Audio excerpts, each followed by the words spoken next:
L'histoire du poulet et du tigre. Ce jour-là, lapin, tigre et poulet vivaient ensemble pour travailler ensemble au défrichage des champs. Le premier jour, le lapin et le tigre ont découpé les tableaux, confiant au poulet la tâche de s'occuper de la maison et de cuisiner. Après avoir nettoyé la maison dans la ruelle, le poulet fait cuire du riz. Lorsque le riz est cuit, le poulet met une casserole d'eau sur le feu. Lorsque l'eau bout, le poulet saute sur le bord de la marmite, pond un œuf dans la marmite, puis émet quelques sons de gloussement. Dès que les œufs sont cuits, le lapin et le tigre reviennent également. La poule sort les œufs. Les lapins et les tigres sont tous deux fatigués et affamés, ils mangent donc très bien. Lapin a demandé, et poulet, comment obtient-on une nourriture aussi délicieuse? Le poulet dit la vérité sur la façon dont il a préparé ce plat. Le lendemain matin, ils se sont levés tôt pour continuer à découper les tableaux. Cette fois, le tigre est allé avec le poulet et le lapin a pris son tour à la maison pour cuisiner. Le tigre a également dit au lapin d'essayer de préparer un délicieux repas comme le poulet préparé hier. Le lapin répondit, « Ce n'est pas difficile, fais-moi confiance. » Lire plus de contes de fées. Après avoir cuit le riz, le lapin a également mis une casserole d'eau bouillante puis s'est levé sur le bord de la cuisinière, a enfoncé ses fesses dans la casserole et a poussé comme le poulet l'a appris. Après avoir terminé le travail, le lapin s'est dirigé joyeusement vers la porte pour accueillir le tigre et le poulet à la maison. Au repas de ce jour-là, le tigre avait faim et était gourmand, alors il ramassa quelques morceaux et les mit dans sa bouche. Mais avant qu'il ait pu avaler, le tigre cracha abondamment et rugit pour chasser et combattre le lapin. Le lapin a essayé de s'enfuir mais n'a pas pu suivre, le tigre l'a attrapé et l'a réduit en bouillie. Le tigre a plaqué la tête du lapin au sol à plusieurs reprises, provoquant l'ouverture de la peau de la bouche du lapin. Après avoir été battu cette fois-là, le lapin était extrêmement en colère contre le tigre et a décidé de penser à une nouvelle façon de se venger. Quelques jours plus tard, le lapin et le tigre ont continué leur travail. À ce moment-là, les peintures découpées étaient séchées, il a donc fallu les empiler et les rapporter sur le toit. Sans savoir comment transporter le tableau, le lapin proposa un plan au tigre. De nous trois, je pense que c'est toi qui as la meilleure santé. Alors s'il te plaît, allonge-toi pour que je puisse charger le tableau sur mon dos et utiliser une corde pour l'attacher fermement. Mettez-le sur mon dos et juste comme ça, je le ramène à la maison. En un voyage environ, tout est fini. Le tigre a compris que c'était raisonnable, alors il s'est immédiatement allongé et a laissé le lapin entasser l'herbe de chaume. Lorsque le dos du lapin est plein, le lapin prend la corde et la passe des dizaines de fois le long du ventre, dans le cou, autour des pattes du tigre, etc. Puis le lapin saute, utilise un silex pour allumer le tableau, puis saute en bas. Et s'enfuit. Point. Les peintures séchées peuvent être enflammées et brûlées très confortablement. Le tigre a quand même involontairement terminé son travail, jusqu'à ce que le feu lèche près de son dos.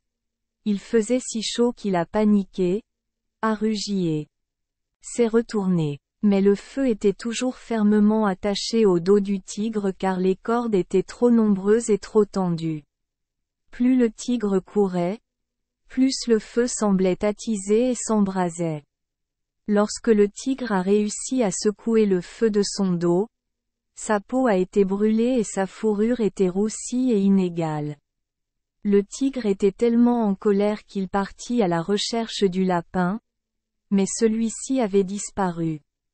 C'est pourquoi on dit aujourd'hui que les races de lapins et de tigres portent encore les traces laissées par leurs ancêtres.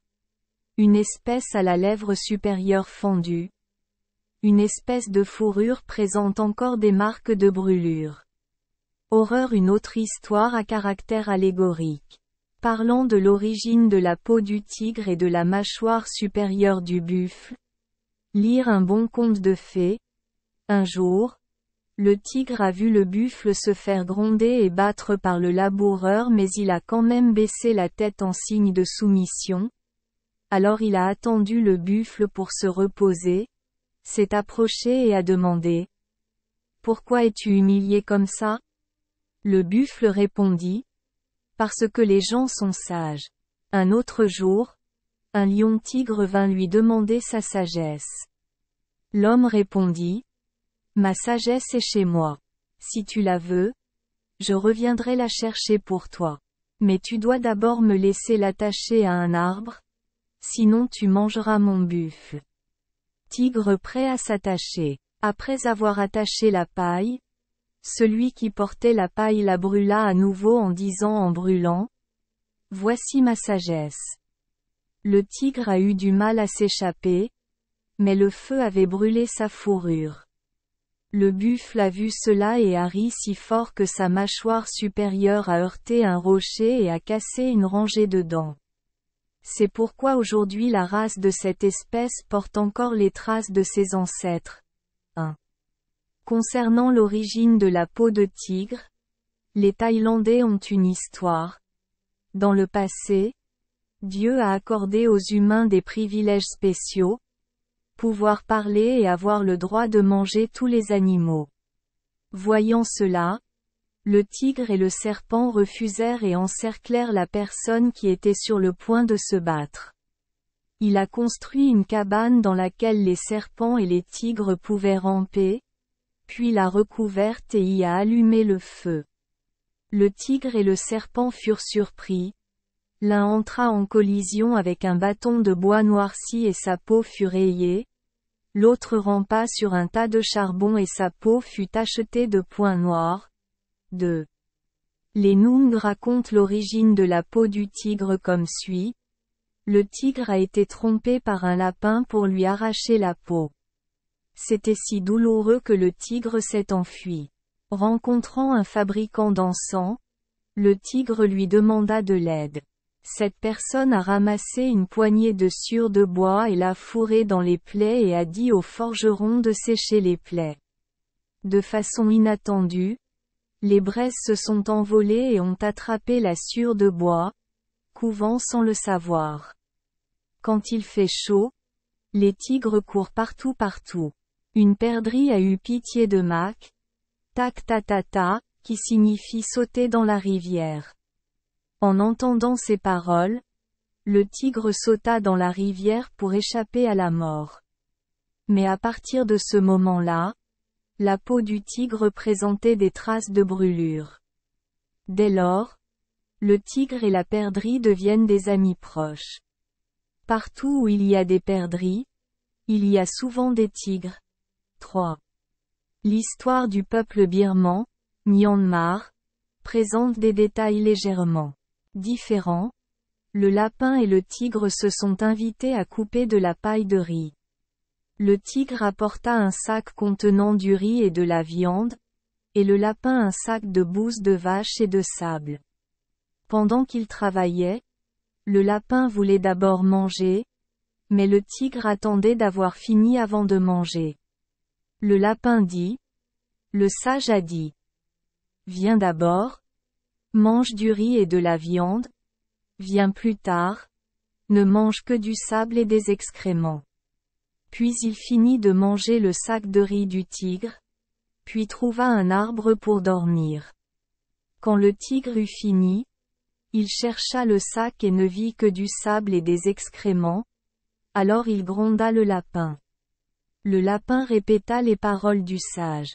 Le tigre a cru aux paroles, a coupé et déplacé la paille.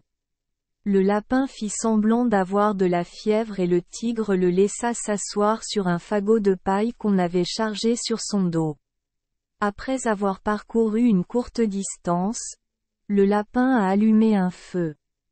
La peau du tigre a été brûlée et il s'est enfui paniqué. Voyant le lapin assis sur le bord de la route, le tigre le gronda et le lapin argumenta. Je ne t'ai jamais rencontré auparavant. Tigre s'excusa. Lapin dit.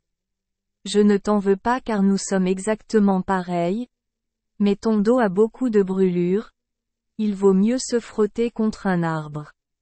Le tigre lui emboîta le pas, ses cheveux furent brûlés, la douleur était trop forte et il s'enfuit. Il rencontra à nouveau le lapin et le gronda. Le lapin répondit. Je ne t'ai jamais rencontré auparavant. Écoute. Pourquoi saignes-tu? Roule-toi simplement sur le sable et tout ira bien. Le tigre le fit, souffrant, courut comme un fou, rencontra à nouveau le lapin, le gronda et répondit. Je ne te connais pas du tout. Il y a un puits magique ici, si tu y vas, tu peux être guéri. Puis il amena le tigre et le poussa brusquement dans le puits. 4. Concernant l'origine des lèvres du lapin, les Africains disent. Lorsque la Lune a créé le monde, elle a envoyé des poux sur terre pour dire à l'humanité que la personne qui jouit de la bénédiction, mourra et revivra. Lapin entendit cette mission secrète et descendit rapidement pour déclarer le contraire. Tu mourras et si tu meurs, tu mourras pour toujours. Ensuite, le lapin est monté au ciel pour montrer ses exploits. En colère contre le lapin pour avoir fait ce qu'il voulait, la lune a frappé le lapin avec une fente labiale. Donc à partir de ce moment-là, le lapin a transmis la fente labiale à ses descendants. 5. 1. D'après les récits racontés par les habitants du Nord et du Centre. Les Birmans, Myanmar, ont une histoire un peu différente sur la raison pour laquelle les buffles n'ont pas de mâchoire supérieure. Les buffles et les vaches sont deux frères et oncles très proches. Les vaches n'ont que la mâchoire inférieure. Un jour, elles ont emprunté la mâchoire supérieure d'un buffle pour aller assister à un spectacle équestre. Les chevaux dansaient et chantaient si bien que les vaches éclataient de rire. Le cheval a vu que les dents de la vache étaient belles, alors il a demandé à les emprunter pour pouvoir mieux danser et chanter. La vache ne savait pas comment tromper le cheval, alors elle le prêta immédiatement. Le cheval dansa de plus en plus loin puis s'enfuit. La vache n'a pas pu suivre et a dû abandonner. De nos jours, les buffles crient souvent.